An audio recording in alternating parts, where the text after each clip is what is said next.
আজকে খুব সাধারণ একটা তরকারি রান্না করে দেখাবো। প্রতিনিয়তই কিন্তু আমরা এই তরকারিটা রান্না করে থাকি। তরকারিটা সাধারণ হলেও খেতে কিন্তু খুবই অসাধারণ। খেতে অনেক ভালো লাগে এবং অনেক মজা লাগে। অনায়াসে এক প্লেট ভাত এই তরকারি দিয়ে খেয়ে ওঠা যায়। আসসালামু আলাইকুম, বিথি রান্নাবাড়িতে সবাইকে স্বাগতম।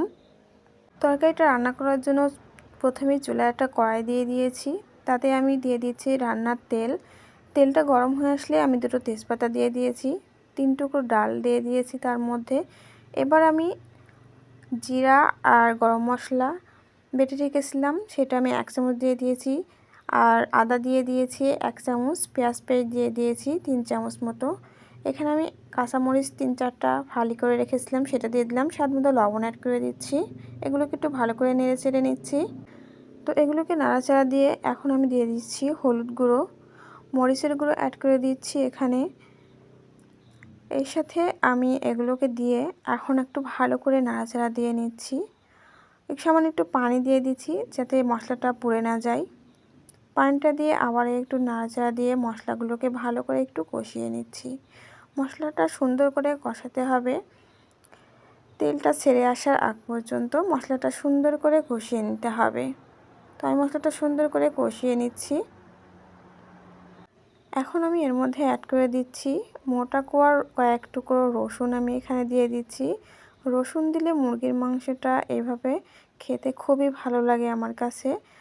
তো কিছুটা পানি দিয়ে একটু নাড়াচাড়া দিয়ে দিয়েছি। এখন আমি অ্যাড করে দিচ্ছি মুরগির মাংস। মুরগির মাংসটা দিয়ে আবার একটু ভালো করে মশলার সঙ্গে কষিয়ে নিতে হবে খুব সুন্দর করে। তো এই পর্যায়ে আমি খুব সুন্দর করে কষিয়ে নিচ্ছি নাড়াচাড়া দিয়ে। তো রসুন এভাবে আস্ত করে দিলে খেতে বেশ ভালো লাগে। তো আমি আবারও একটু পানি দিয়ে দিয়েছি মশলাটা যাতে নিচ থেকে পুড়ে না যায় সেজন্য। পানিটা দিয়ে আবার একটু নাড়াচাড়া দিয়ে দিয়েছি, আর দিয়ে দিয়েছি 3-4টা নতুন আলু। ছোট ছোট নতুন আলু আমি মাঝখান থেকে ফালি করে কেটে দিয়ে দিয়েছি। আবার একটু নাড়াচাড়া দিয়ে দিয়েছি। এবার আমি কিছুক্ষণের জন্য একটু ঢেকে দিচ্ছি। তো কিছুক্ষণ পর ঢাকনাটা খুলে আবার একটু নাড়াচাড়া দিয়ে দিচ্ছি, সুন্দর করে নাড়াচাড়া দিয়ে দিচ্ছি। তো আবার একটু পানি অ্যাড করে দিলাম। এভাবে অল্প অল্প করে পানি অ্যাড করতে হবে আর ঢেকে ঢেকে একটু কষিয়ে নিয়ে রান্না করে নিতে হবে। তো এই মাংসটা রান্না খুব তাড়াতাড়ি হয়ে যায়, খুব একটা সময় প্রয়োজন হয় না। তো আমি এবার ঝোলের পানিটা অ্যাড করে দিলাম। ঝোলের পানিটা দিয়ে আবার একটু ভালো করে নাড়াচাড়া দিয়ে নিচ্ছি। তো ঝোলের পানিটা ফুটে উঠেছে।